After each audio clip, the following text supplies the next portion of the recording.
Big Safe. Fat Man Scoop, Brooklyn Clan. What's up, y'all? This is Fat Man Scoop. And right now, you watching the sensei, the number one, the king, my dude, Big Brando. He taught me, personally, me, Fat Man Scoop. All you gotta do is keep your mouth closed and your ears open. Listen to the man talk. That's knowledge personified right there. And I wouldn't trust nobody else but my dude, Big Brando. And I said it. Fat Man Scoop, Big Brando. Let's go. What's happening, everybody? Boy Big Brando, and today let's talk about investing into new equipment. Alright, first things first, you guys know I'm a cheapskate, meaning I hate wasting money. Also meaning I don't buy nothing new unless my old stuff is broken or I have a really good justification to buy something new. Now, with all that being said, you'll notice on my channel I've been using the same equipment since I've been on this channel. Since I've been on YouTube, I've always shown Heat Press Nation's signature press. It's what I own, that's what I use, that's what works for myself. For some weird reason, people think that you need to constantly upgrade your equipment based on how good your business is doing. There's some truth to that, but it's also not needed. I live by the philosophy of if it's not broke, don't fix it. So if my signature press is booming and there's no issues with it, there's no need to get a new press. What all of you guys have to remember is since I make YouTube videos, there's a lot of heat press companies that want to send me their heat press to make videos about, and I turn them all down. If I took every free press that I got from any of the people that want to work with me, my whole shop would just be filled with heat presses taking up space. And I don't even need a million heat presses. It's not gonna do me any good. It's not gonna make me work any faster. So I turn a lot of those people down. I buy the equipment that I use. I have no problem paying for it, but I also don't need a million different presses in my shop. So the signature press I've been using forever still works. In the event that it goes down, in the event that it breaks for whatever reason, I'd probably just buy another signature press. There's no upgrade for myself unless I was getting like a pneumatic press or something like that. But even then, these manual clamshell presses, they work perfect. Now, outside of the heat press, you can say that that is the heart of your business if you're creating stuff with your heat press, right? If you're doing heat transfer vinyl, if you're doing sublimation, if you're doing DTG, if you're doing transfers, DTF, screen printed transfers, white toner transfers, any transfer, heat press is going to be needed within your shop. Now, depending on whatever print method you want to go with, if you want to do sublimation, you're going to have to invest into a sublimation printer. With that printer comes inks. The consumable costs on sublimation ink, kind of pricey, obviously. Sublimation paper, not so pricey. And there's a bunch of dope YouTube content creators that sell their own paper now too. I think the t-shirt buddy got his own paper, and I think the homie from Garment Creations got his own paper too. There might be other people out there that have their own paper, but those are the two that I could think off the top that have their own sublimation paper. So check them out if you're into that stuff. Chances are you already follow them and already aware, but if you're not aware, the t-shirt buddy and Garment Creations, they got their own paper. Now, most of you guys know I use the Sawgrass sublimation printer, SG500, and I don't do a lot of sublimation. I don't sublimate on t-shirts. I only sublimate on socks, and the blank socks that I use is silky socks, and mugs and tumblers. But that's not something that I offer to everybody. It's more of a custom thing that I do and offer to just local clients. It's not a big statement of my work here in this shop. So there's always a constant debate with people, and it's like, well, what do you recommend, Epson or Sawgrass? I see you have a Sawgrass. For myself, a lot of people that are converting Epson printers and going that route, if you're handy, by all means, go that route. If you want something out of the box ready to go, Sawgrass is where it's at for myself. Prices vary, so it all depends on what fits your budget. The link for everything is in the description box. Heat presses, sublimation printers, all that good stuff.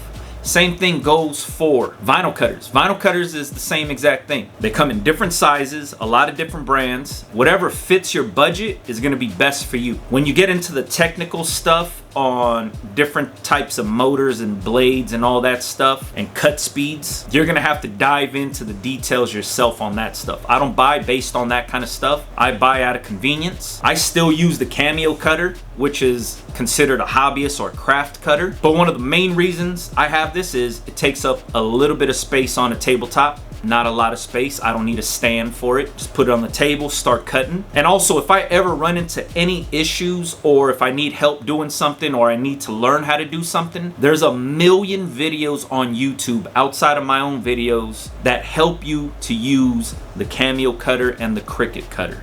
That alone is a big selling point for myself. A lot of people want to go with these bigger cutters and some of these off-brand cutters, but when they need help troubleshooting an issue, there's not that many people that own those cutters. So when they go on YouTube and look up how to fix something or how to troubleshoot something, there's not a lot of content made. But with these small craft cutters, the Cricut, the Cameo, there's millions of videos about these cutters on how to do things, how to cut corners, how to troubleshoot issues, how to set it up, because so many people own this cutter. So the information alone is an easy call to go that route if you're looking into getting a vinyl cutter. And they're pretty inexpensive also, 200, 300 bucks, something like that. And I even think you could buy them at like your local hobby store like Hobby Lobby, Michael's, Joann's, or I don't know, Amazon got them. Walmart might have them. Not a bad option. Now when it comes to DTG, DTG is a huge one for a lot of people. One, it's a big investment. Two, there is a lot of maintenance and babying that goes into these machines also. I know because I own DTG printers. I never talk about DTG printers because I think it's a crazy investment for somebody brand new starting up. And I do not want to put anybody into debt because of something that I talked about. The room right next door, I have DTG printers there. Is there a space in this industry for DTG? Yes, there is. The technology is dope and the convenience is cool. Is it something that I recommend to anybody starting up? No, it's not. Mainly because of the maintenance and upkeep for these machines. If you're brand new getting into this, that is a headache that no DTG content creator talks about. Majority of these DTG printers use Epson print heads. The white ink clogs those print heads like crazy. You could run the self-cleaning, you could do all of that stuff. It's bound to happen. Doesn't matter what kind of printer you have. There's so many people that I know that spent a lot of money on these high-end, I would say high-end DTG printers that now is just sitting there collecting dust because they ran into an issue. They can't find the print head to replace their clogged print head and it's just collecting dust. A lot of those issues come from white ink going through them. But if you have the clientele for that type of printing, it's a really good money maker. But you also have to know exactly what type of print business you need to be to make money with that printer. There's a lot of people that buy these printers and think they're going to be mass producing a bunch of stuff. One DTG printer is not going to be a mass producing machine for you. If you're doing custom one-off shirts, easy call, you can make a ton of money. If you're doing fulfillment for smaller brands, easy call, you can make it happen. But in the event that you're thinking you're gonna be doing 36, 48 t-shirts off of your DTG printer, that print takes a very long time. There is a lot more to the process than what people show on YouTube. And I see a lot of people that hit me up and say, hey man, you know anybody looking to buy a DTG machine? It's only 6 months old. You know anybody that wants to buy this? It's only 4 months old. I only use it X amount of times. Comes with the pre-treat station, comes with all this stuff. There's so many people that jump in and buy this and invest into it before knowing how they're gonna get their money back out of it, that they're just trying to sell it to dump it to get rid of it, because a lot of these people are financing these machines and finding out that it's a lot harder to make money using a DTG machine.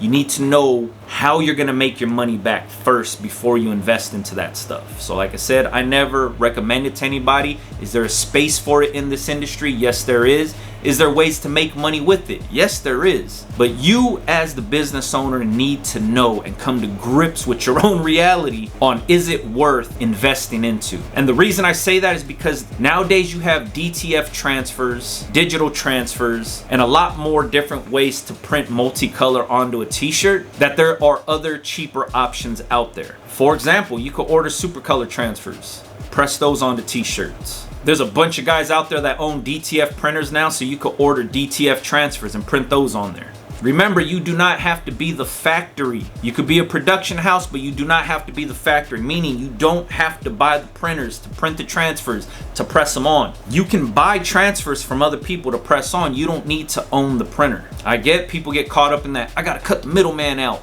People get caught up in that mind frame and they don't understand why the middleman is actually there. You have these big transfer companies that already bought the big machines to print quality transfers. And in your head, you're thinking, I'm gonna buy this smaller printer to cut the middleman out. When investing in that printer, the quality is not the same as these bigger printers. So now you're sacrificing convenience for quality. The best part, those DTF printers use the same print heads that the DTG printers use. So when those DTG printer guys are clogging up their print heads with their white ink, they're buying up all those Epson print heads. Same goes for you DTF printer guys. Same thing goes with clogging up the print heads with white ink and having to look for print heads to replace that. This is something that a lot of people fall into. How do I know? I own a DTF printer too. I don't own a big one. I own a small one because there is a space in this industry for that kind of stuff. But when people invest in these DTF printers, they have to understand what business they're getting into. Are they getting into this business to print their own transfers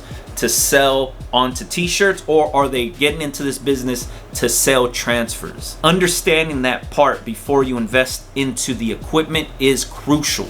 See, a lot of people have the ideas, I'm gonna sell transfers, I'm gonna print for myself, I'm gonna be doing all this stuff, I'm gonna have multiple streams of income coming in. But then they don't know where to focus their energy. They don't know if they need to market themselves as the transfer seller, or they don't know if they need to market themselves as the brand owner. So what ends up happening is they're not selling transfers or t-shirts at that point. They have the equipment, but they're lost in the business part. So before you invest into any of this stuff, understand something and understand it down to your bones. How are you gonna make money? What's the plan to pay this equipment off? What's the plan to bring money in? Not 10 years from now, I'm talking about right when you get the equipment. How are you gonna start making money? Formulate the plan before you invest into the equipment.